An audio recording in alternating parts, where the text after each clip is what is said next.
हा बॉटम आपण ठेवतोय, डिझाईन छान दिसेल बॉटमला, त्यामुळे त्यांनी पॅन्ट दिलेली आहे मापाची, सो आपण पॅन्टच डायरेक्ट कट करणार आहोत. तर पॅन्टचं डायरेक्ट पॅन्ट वरून माप कसं घ्यायचं त्याचं कटिंग आहे, त्याचं अगोदर माप घ्या तुम्ही. जसं ब्लाऊजची घडी आपण घेतो तशीच ही घडी घ्यायची,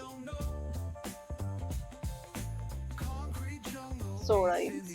ठीक आहे, 16 इंच म्हणजे आपल्याला तो घ्यायचा आहे 17.5 इंच, 1 इंच जास्त घ्यायचं. 17.5 इंचाची घडी घ्यायची आपल्याला.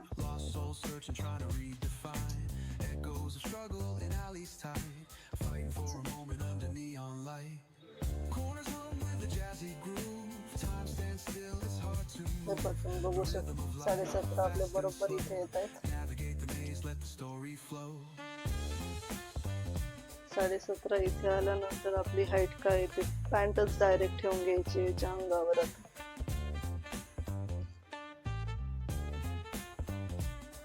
2 इंच आपल्याला पॅन्ट जास्त धरायची. तर कट टू कट बघा तुम्ही.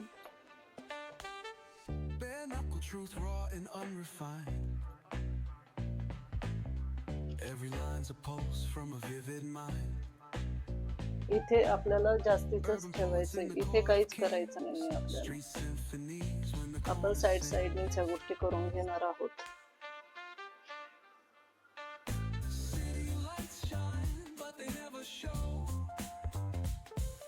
त्याच्यानंतर हा शेप आपण देतो. आपली कमर इथे आहे. ठीक आहे,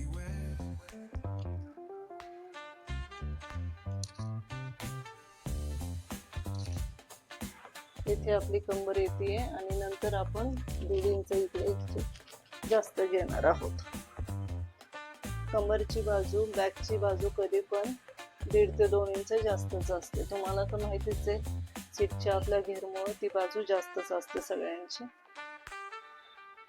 तर अतिशय सोपी पद्धत आहे. जस्ट पॅन्ट आपण ठेवली आहे, त्याच्या 1-1 इंच साईडने आपण मार्जिन घेतले. इथे हा कोण आत गेलाय, पण इथे आपल्याला 1.5 इंचावरून इथे गोल मार्जिन घ्यायचं. तिथे कोणीही मिस्टेक करू नये. गोल इंच 1.5 इंचावर आपण ते गोल राऊंड घ्यायचं. वाटल्यास मी तुम्हाला मोजून दाखवते. हे पहा, प्रॉपर 2 इंचाचं माझं कटिंग झालेलं आहे. सो ह्या गोष्टी सरावाने होतातच सगळ्यांच्याच. ठीक आहे, हा पार्ट आपला झालेला आहे. तर आता कटिंग करते मी.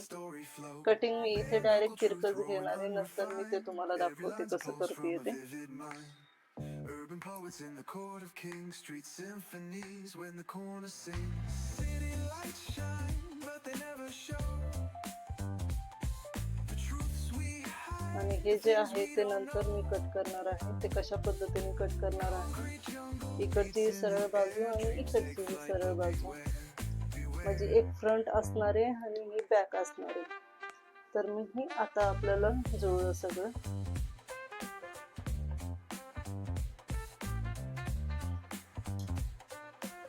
कधी कधी डिझाईन नुसार ह्या गोष्टीचा प्रॉब्लेम होतो. आधीच जर आपण बघता जर कट केलं तर कधी कधी एक बाजू मागची कट होते आणि एक बाजू पुढची कट होते. त्यामुळे शक्यतो कधीही आधी फिक्स मार्जिन डोक्यात ठेवायचा आणि मग कटिंग करायचं.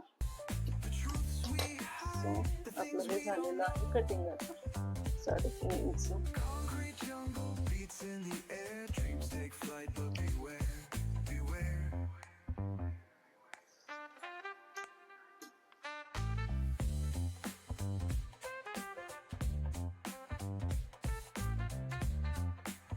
देत असताना कट टू कट